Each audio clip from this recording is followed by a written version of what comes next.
I guarantee you after that last game, I don't feel younger. So, go ahead. How's this week of practice gone? You know, I think there was a sense of embarrassment. I think the guys realized it, which they should. And but doesn't matter how they feel; it's what they do to, you know, get rid of that feeling. And you know, there seems to be a general pretty decent focus.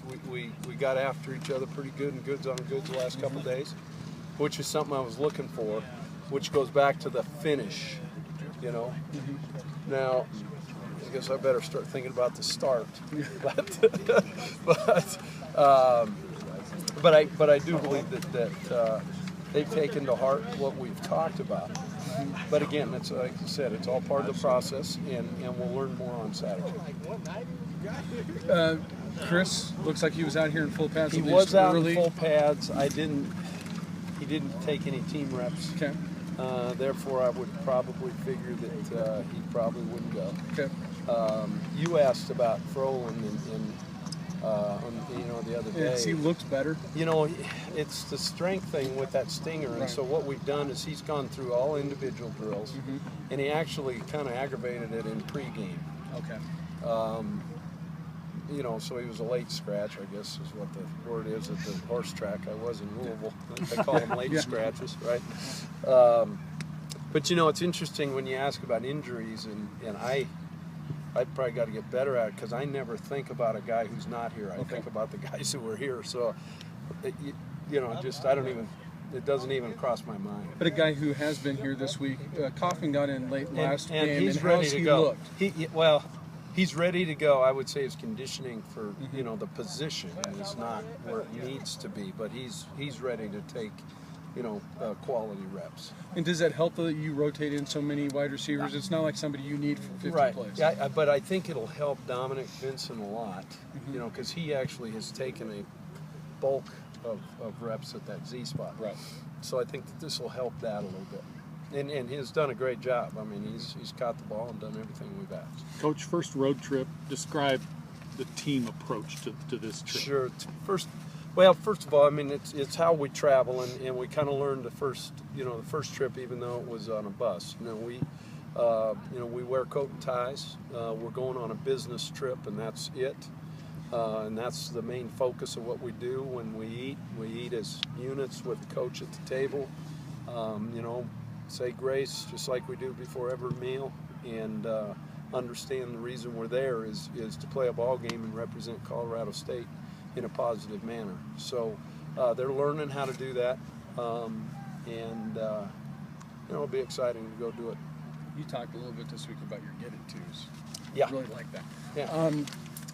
Is that hard for a new staff to figure out who your get-it-tos are? And it is. At the same time, you know, I think, you know, it's in how you're going to get it to them. It doesn't mean you have to throw it to them. You can hand it to them. You can, you know, you throw screens to them, or you can try to get them isolated one-on-one through motion in a matchup, which when you call the play, you're saying, okay, it's probably 75 to 85% that this guy's the lead guy to get it. And so we've got to make sure that we're doing that. You know, I think, you know, we need to get the ball in Charles Lovett's hands. I call him Lyle Lovett. He doesn't know who that is. But need to get it in his hands. And, you know, I think Hansley's deserved to touch it a little bit. And we've got to get Keese involved. And, you know, Lou has done some pretty good things. I think he's gotten better as well.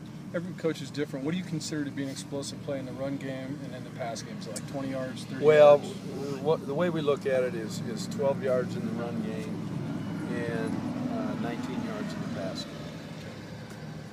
How much? You know, and I'm wondering about that. Who came up with 12 and 19? Why couldn't it have been 10 and 20? I know. I've known staffs that go 20 and 30. Yeah, you know, It's your staff, so it's, you know, it's I guess we can do what the heck we want, right? It is. Well, then it's 12 and 19. Damn it. All right. Do you feel like you found your get-it-tos and you're on the verge of creating more explosive plays? Well, I think it's just something we have to do, and you know, you find, you know, as you evolve in the season, kind of the strengths of where you're at. You know, we need to do a better job dominating the line of scrimmage. I mean, it doesn't matter who your get it tos are. If you Right. don't dominate the line of scrimmage, you're going to punt a lot. Right.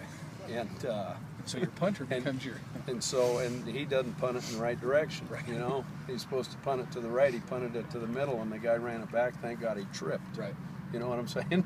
So, yeah, the cover was not what we want, but why is that? Well, they were thinking where the ball was supposed to go. And ran that way. Yeah, Yeah. which, you know, I don't blame them. We told them to go there. Yeah. Okay? So they did a good job. And they did a great job, and yet the punter can't get it to the right spot. So now you got to compensate. So again, it goes back to all 11 being on the same page, communication, and paying the attention to the details that help you be successful. Have you seen that in defense? Because defense talked about that a lot. They just felt like they weren't communicating It was front horrible. to back. Yeah, it was horrible. Have you noticed in practice a more Vocal? detailed approach, Detailed, a vocal yeah. approach? Yeah, and you know, I stop everyone on offense too. If I don't hear it up front, They hear it. they hear it. Okay. Okay, so if you're not able to communicate, it's like any business. If you don't know what the other department's doing, there's a chance you're going to go bankrupt. Okay, It's the newspaper industry. Is that what it is? Yeah. Well, you know, we went bankrupt last Saturday, and a lot of it had to do with the lack of communication between the different parts in the organization, Okay. and that's unacceptable. And yet, you know, the first week they were pretty decent at it. They don't quite understand the value of communicating with each other, and they've been reminded of that. How, have you seen more leadership this week? Have you seen some of those guys maybe step up? I mean, they were all talking about it after last Saturday that they needed to step up. Have you seen that? Well, I can't say that I have until Saturday comes. I you know, it goes back to it. We talked about it. You know, I mean, our test is on Saturday, and we find out what kind of grade we're going to get on the test, and find out what kind of teacher I'm. You know, and, coming from an education background, where you kind of take pride in your educational skills and teaching the guys around you. You know, my dad would have been really disappointed.